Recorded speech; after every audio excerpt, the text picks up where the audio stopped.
อันนี้เป็นขอนำพดเจ้าขอนำพดบุญใหญ่บ้านเฮาเนาะเจ้า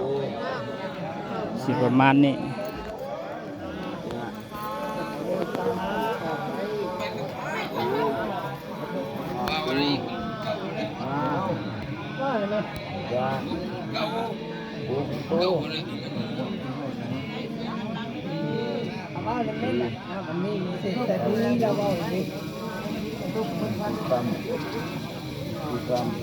ตาบาปนี้บุญมาสุขาม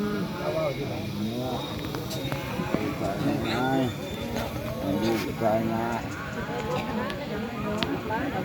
เหยียบคนเหยียบพอในหนทางเนาะอยากเหยียบไปเหยียบเลย คนยังโยนทางเหยียบไป อยากพอโยนทางเอาเหยียบได้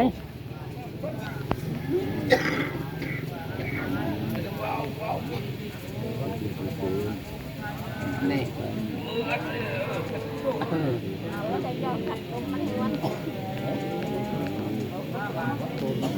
โดยดังๆนี่ครับเว้าน้ำบ่เป็นนี่ ไปถ้าว่า ตัวกระแตตาป่องตาป่องกับตาแต่เนี่ยเว้านี่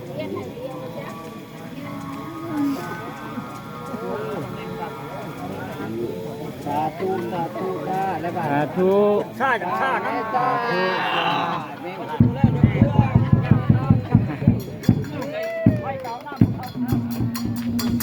แห่น้ำพุดอันนี้เนาะ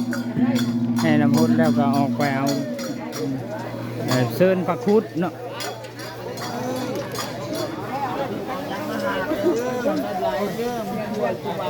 มาเอาทางหน้าน้ำเด้อแย่เข้าไปนี่ย่านมันฉีดน้ำใส่เดียวพวกไปเอาทางหน้าพวก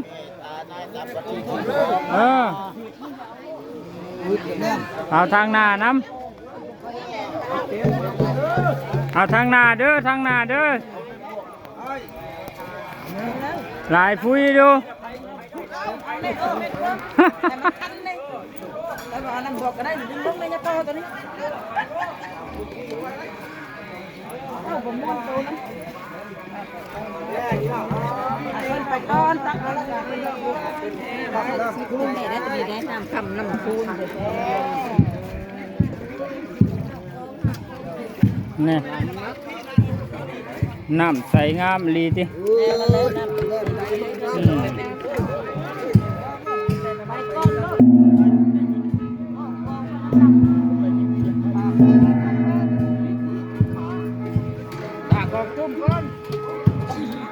กองหางนี่ยังไม่มาเลยคาง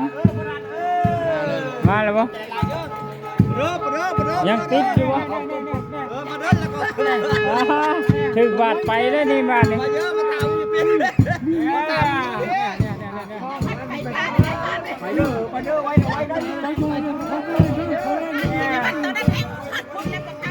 แน่จิรวัตรเลี้ยงข้าวนะ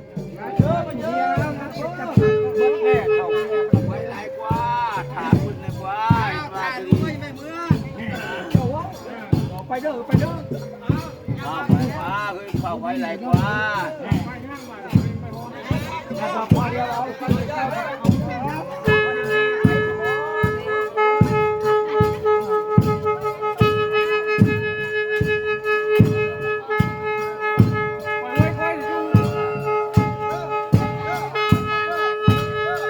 แม่น้ำพดเป็นนั่งหาน้ำพดแต่เลิกแต่เศร้าเลิก4 โมงละ3 โมง 4 โมงอ่ะเป็นแห่น้ำพดเพื่อที่ฮอดวัดเนาะ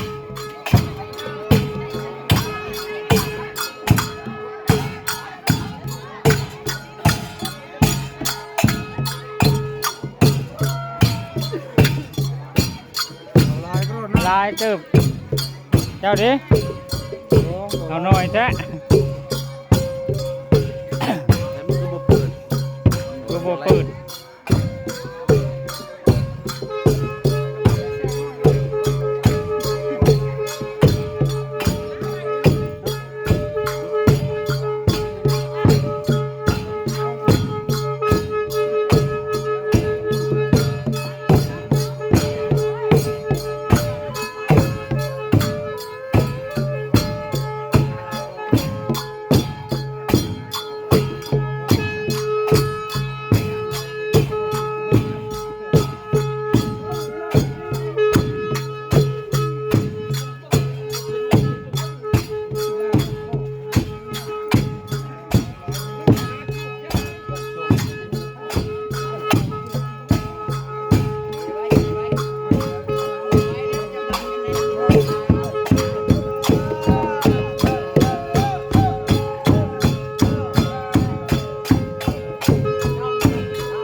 อยากเห็นคือ